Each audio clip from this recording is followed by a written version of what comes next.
দিন পেরিয়ে যায়, রাত নিঃশব্দে সরে যায়, সময় থেমে থাকে না, জীবনও না। ধীরে ধীরে আমরা এগিয়ে যাই নতুন দিনের দিকে, নতুন অভ্যেসে, নতুন বাস্তবতায়। কিন্তু প্রশ্ন থেকে যায়, জীবনের সাথে কি আবেগ এগোয়, নাকি কোথাও পিছিয়ে পড়ে, পুরনো স্মৃতির ভিড়ে আটকে যায়? কিছু আবেগ সময়ের সাথে বদলে যায়, নরম হয়ে আসে, আবার কিছু জমে থাকে একদম আগের মতোই, শুধু প্রকাশটা বদলে যায়। আগে যে কষ্টে চোখ ভিজে যেত, এখন সেখানে নিঃশব্দে একটা হাসি থাকে। আগে যে ভালোবাসায় ছিল উচ্ছ্বাসে ভরা, এখন তা হয়তো স্থির, গভীর, কিন্তু কম বলা।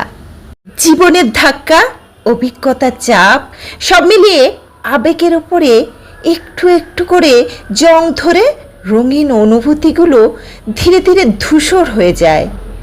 ঠিক যেমন পুরনো ছবির রং ফিকে হয়ে যায় সময়ের সাথে, তবু সেই ধূসর রঙের মধ্যে লুকিয়ে থাকে অনেক গল্প, অনেক না বলা অনুভূতি।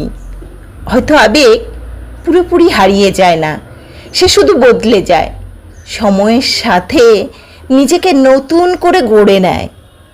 জীবন এগোয়, আবেগও এগোয়, তবে আগের মতো উজ্জ্বল নয়। একটু শান্ত, একটু ক্লান্ত, তবু বেঁচে থাকে নিজের মতো করে।